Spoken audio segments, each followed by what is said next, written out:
Hi everyone and welcome back. In this video, let's take a look on other constructs also, like having DynamoDB, Lambda, S3 buckets and all together. Okay, so you can create a simple DynamoDB construct, something like this. Just a simple DynamoDB.table and the table name. Let's say we are using users table, users, and you can also specify the stage in which you are creating it. And table name is simply API users,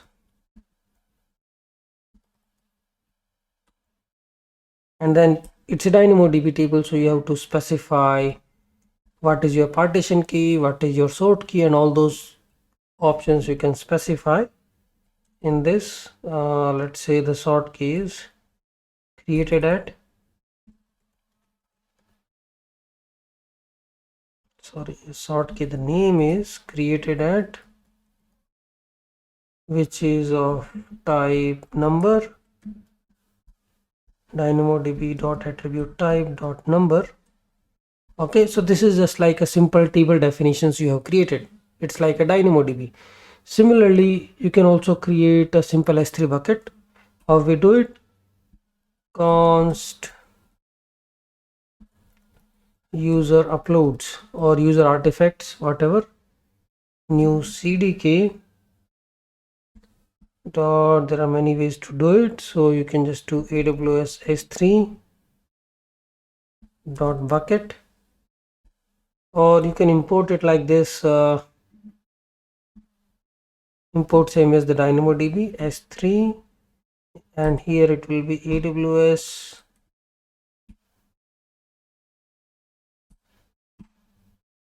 it's not completing. It says CDK dot AWS S3. Is it something we have here?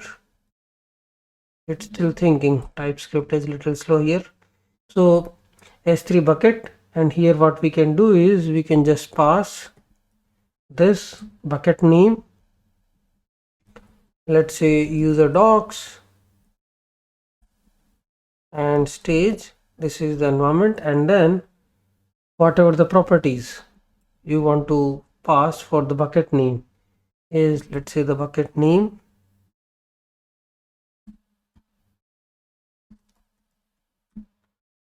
is simply what bucket name you wanted to put, user docs, and then stage, and then retention policy, removal policy is cdk dot destroy removal policy dot retain. Like if you are just doing a cdk destroy, then do you want to retain it or you just wanted to destroy it, like get rid of these resources? So here we are creating this S3 bucket, user upload S3 bucket, and here is, you can say, user dynamo table. Okay, so we have these two resources created. Now how can let's create a simple lambda function, and then we will give permission to this lambda function to read and write to the dynamo or to read and write to the S3 bucket. So const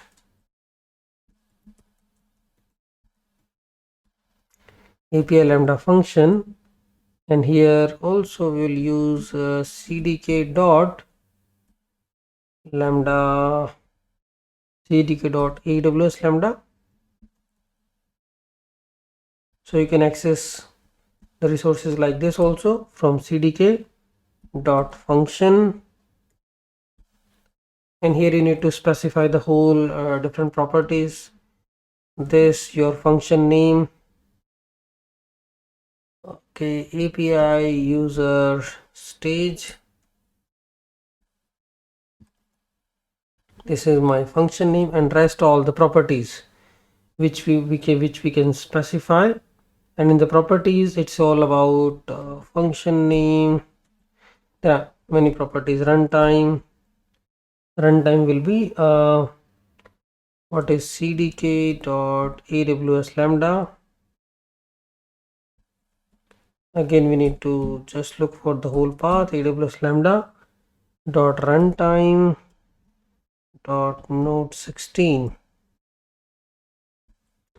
memory size 1024. Description. What are the other properties? Memory size, log retention is like how long you wanted to retain the log for this. So we will use this everywhere. CDK dot lambda dot, here is retention days. Do we have something properties like this? CDK dot AWS, it should be AWS logs dot retention days, and you can specify okay how many days, 5 days. Okay, so you just need to take the help from TypeScript to play around with all these things, and these are the environments we have, and we need to specify the handler. Handler name is, let's say, API lambda handler.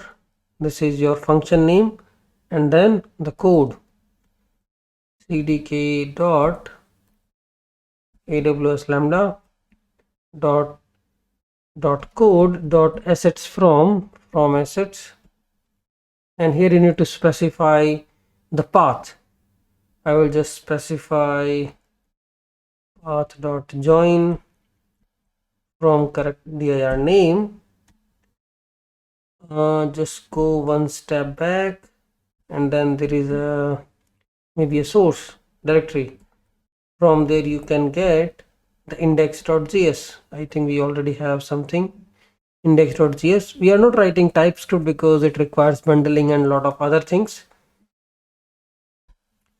So this is simple code. Environment is, you can pass the bucket name, dynamo tables and all. Current directory name, I think we don't need this thing. We will see. So this is API user. What we will do is, now we have created this lambda function. So API lambda function dot grant write. Okay, or let's say this is the S3 bucket we have. I didn't catch. User dynamo table dot grant read access read write data to the API lambda function. And similarly, we have user upload S3 bucket dot grant public access or read write to the API lambda function. This is how you will specify you will give permission to this lambda functions to read and write. And other than that, you can also add a policies, initial policies. So here we can just specify initial policy, and this policy, these are the policy statements you can add. This will be an array. Here you can add a resources like new CDK dot AWS IAM. These are the IAM policies you are going to add to this lambda, like adding a policy statements. And what policy statement contains, okay, what effect, there are 3 instructions, right? Effect, actions and resources. So cdk dot AWS IAM dot effects allow. Okay, we are doing allow for this particular actions and actions on S3.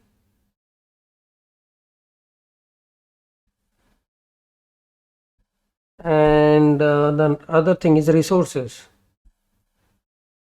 I mean, either you can specify the ARN of S3 bucket, because on this S3 bucket, I'm just writing a policy that you can do all the actions. So here you can specify, you have to specify the bucket ARN. Okay, so this is like you have added a policy statement with this lambda. This lambda can do the read, write and all the operations on this S3 bucket. Why it is complaining? Bucket ARN, okay, it should be an array. And similarly, you can attach multiple policies Here let's say I'm talking about SNS. You can send this Lambda functions can send message to all the SNS queues which are there in this account. So if we don't know the topic, we don't know the ARN, then we can just specify wildcard. That means it can send to all the SNS resources. And then dynamodb, and we already have a dynamo table resource, user dynamo table.arn. Let's say dynamo table dot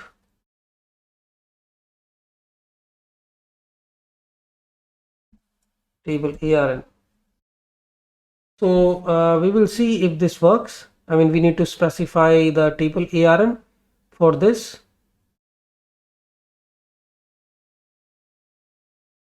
And I think, yeah, we will see, but because we also need to specify the index, all the access to the table resources. So this is how we can initialize the policies, like this Lambda can do this, do that, and then explicit permissions also added here to read and write to the S3 bucket and read and write to the dynamo table. And then you can also console output all the resources you are creating using CloudFormation output. So new cdk.cnf output, cloud function output. Okay, so what we are saying is this, and I'm just calling it as a, what is my API Lambda handler, API Lambda function. This is my resource, and I wanted to just set these output export variable names for the stack. So I can, when I want to refer, I can refer it from here, API Lambda function ARN, and the value is the ARN of the Lambda function.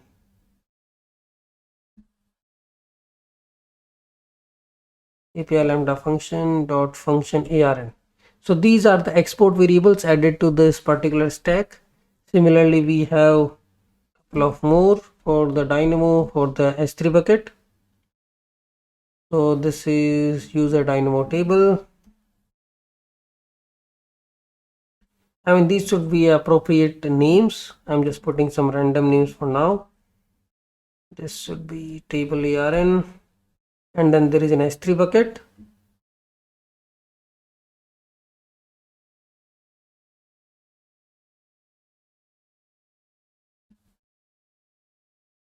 Dot it should be bucket ARN.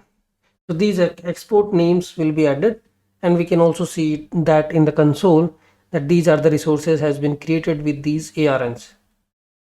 So let's play with this. On to this source, we have index.js already, and that has a handler, index.handler.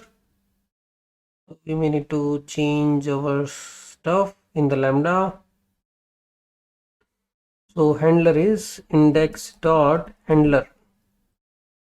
Okay, so that should be good. And in the environment, you can populate, okay, S3 bucket name, dynamodb table and all, whatever the environment variable you wanted to specify. Let's say I'm just specifying stage, and then I will just deploy this using CDK deploy.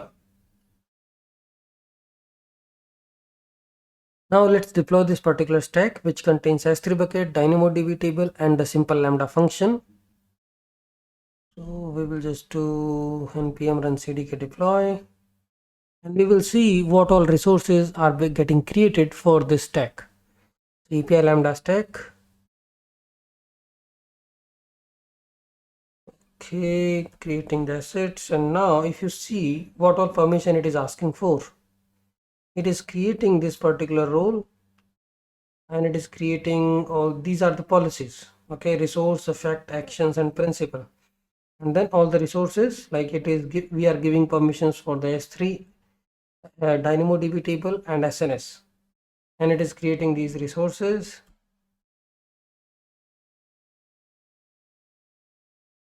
And we can also see what all resources are getting created in the CloudFormation.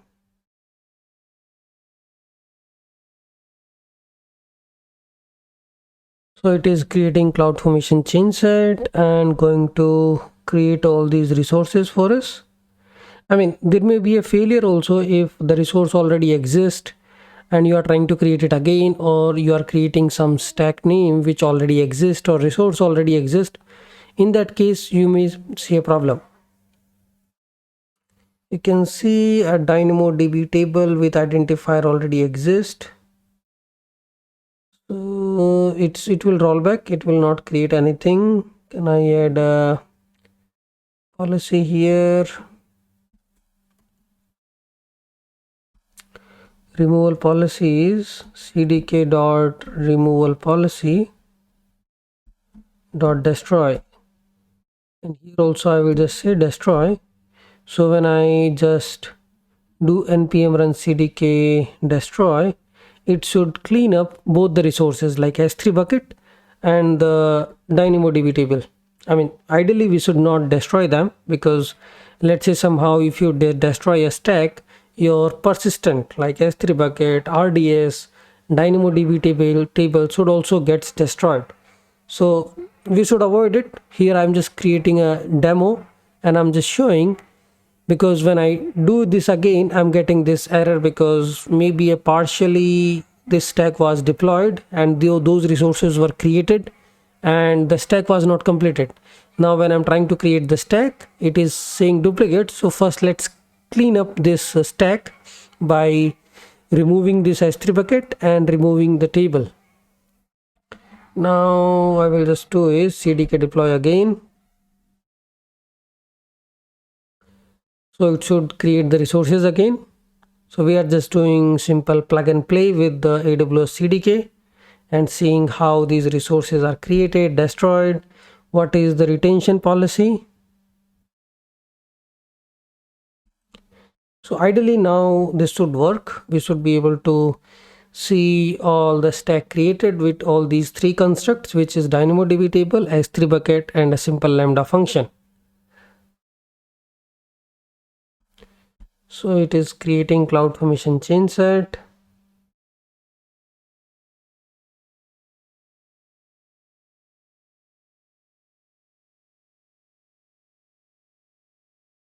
Now what is this? API docs development already exists, because this S3 bucket already exists and we cannot create it again.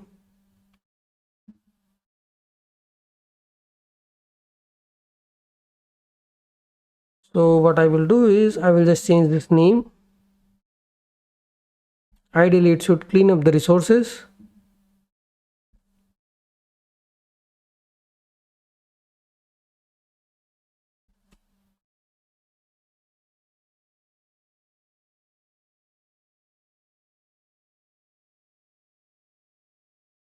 Once we create these resources, we will do cdk destroy command to see if both these resources gets destroyed or not.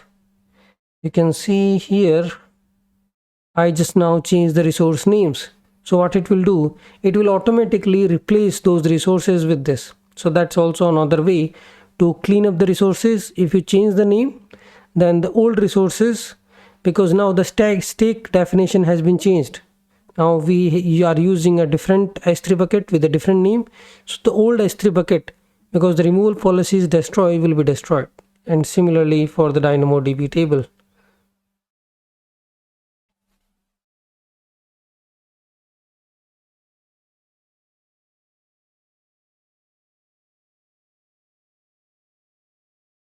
So it is creating this dynamodb table, S3 bucket, and the roles, and creating this lambda stack. And it will take some time because it is creating CloudFormation template and just then deploying the CloudFormation templates to the AWS.